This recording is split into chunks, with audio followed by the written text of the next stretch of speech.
Quarky is now moving and mapping. It's creating a floor plan. Just joking. It's your homework. See him smiling.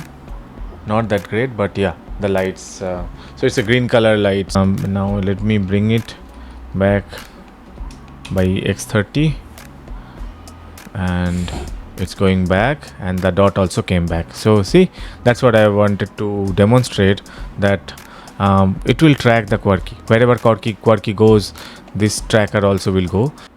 Hi friends, welcome to another ROS2 video. In the previous video, using Arduino, we fake a robot movement on the floor, but this time it's the real one. It's the Quarky. Okay, so Quarky robot, it has already all the equipments, all the motors and everything connected, and I have somehow managed it to listen to our same UART command, so there is no code change in anywhere else. It is seamlessly integrated. Just silently the Arduino has moved and made space for Quarky. The only change happened to be the bus ID. This was before 5,1, now it is 5,2. When you are trying to bind the USB to the device, it have to be 5,2. And the other change was that it is a different device. I mean, it is not the TTY. So if you see in the Arduino bridge code, it is trying to establish a connection with the UART, and the UART port is important. So here you have to tell. So this one, before it was a different one, and now you have to figure out from the command. So this is the command. You can search by ls and search for these two command, and one of them will match, and then you will get what is the name. So USB, and then you will get something. So for me, for Quarky, this matched. So if I show you here, if I just paste it here, and you see USB 0 is what matched. If you just keep more, if you remove more, then you will see a big list, and you will see, okay, USB 2, USB 0 is the only USB available. So this is the one, is actually the Quarky. If you are not, if you don't believe, you just unplug it and see if this one disappears, and that's enough.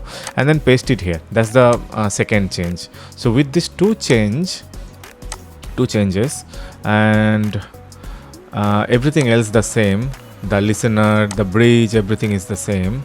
And then back to the sending command. So we are sending, or we are publishing the command to the topic, and this time the commands are almost same. I added some more commands because the Quarky is capable of doing more things, but some of them are still dummy. So these are the list of commands I prepared, and let's see.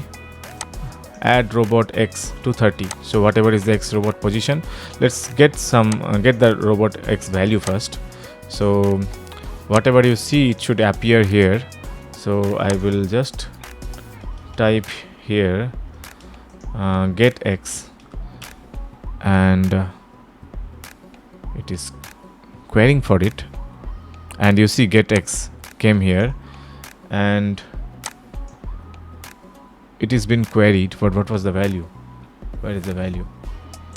Okay, so from the Quarky side, I haven't printed a value back, so that's why you are not seeing it here.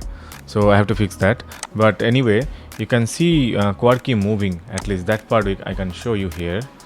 And for that, the command is going to be add robot x 30 step. So it will move 30 step forward. That's the expectation. So get x, I will just remove, and in the code it just have to print the statement, the x value, that's it. But anyway, you see it will appear here. But okay, let's see. Enter.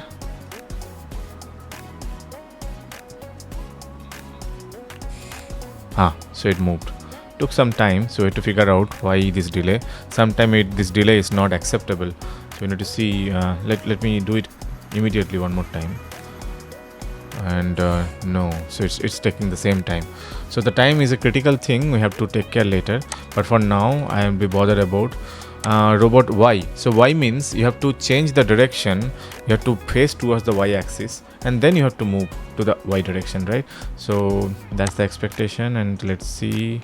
Sorry, not like this. And come on, enter. and then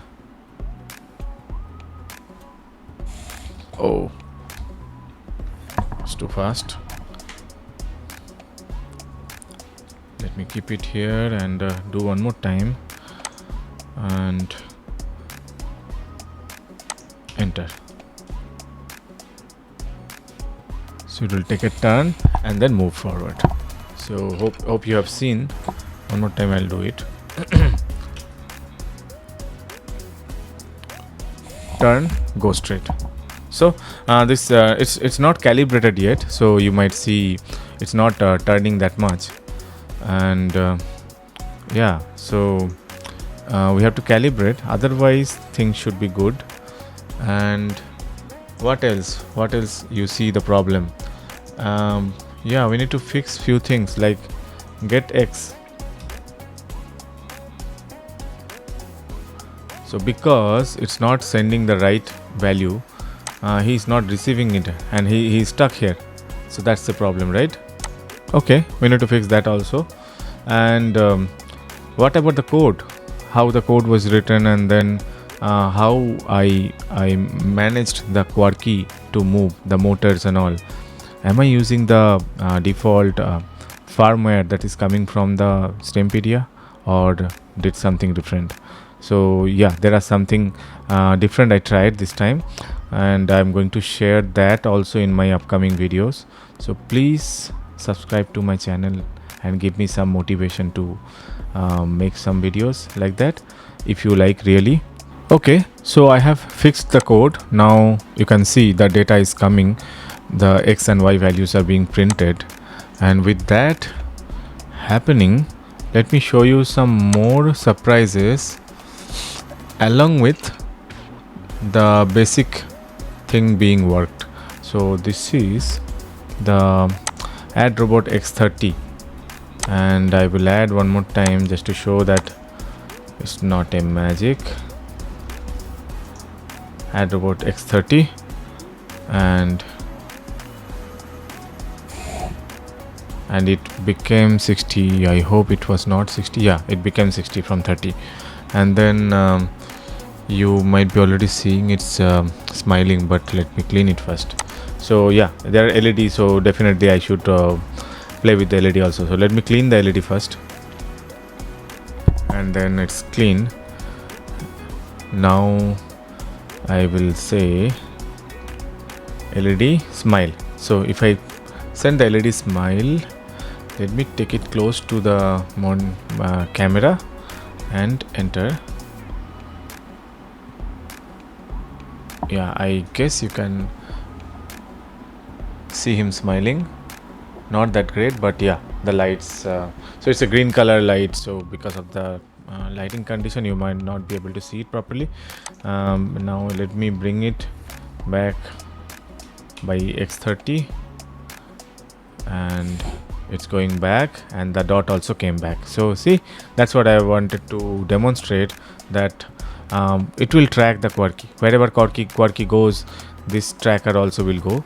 Actually, I haven't taken care of so many corner cases inside the code, and together we can take care of that in upcoming videos. So I want to come up with a series of video to explain how I managed Quarky to do multiple things, like using the NeoPixel, and then temperature, pressure, they are actually not, again Quarky doesn't have those sensors. I can connect and do that, but yeah, robot is moving, that's one of the achievement. And then if you think about the floor plan, yeah, we can do that also, but for that currently he has only the ultrasound sensor, which is very difficult to, the number of data points you will get may not be sufficient to draw a floor plan. But we can prove a concept by creating a arena and then let him roam around, and we can figure it out. And that's very nice project, I would think, doable. Even grade 12 or 11 students, they can try their trigonometric knowledge, sin theta, cos theta, and figure out if it can properly map an arena. Maybe you have to take some time to scan the whole thing, because the ultrasound sensor, it will be moving very fast. So maybe every 1 degree you have to stop and measure, stop, measure, stop, measure, like that, and then move x coordinate, again stop, measure, measure, measure, again x coordinate. And then if you see there's a roadblock, it have to work like a obstacle avoidance robot.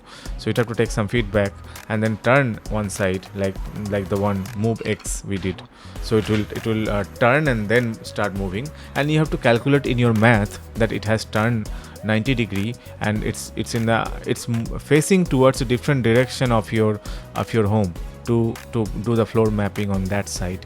So the everything have to be plotted. And this single dot in your Python simulator, this is supposed to slowly draw the surrounding. So now you see only this green dot, but what is the expectation for that project?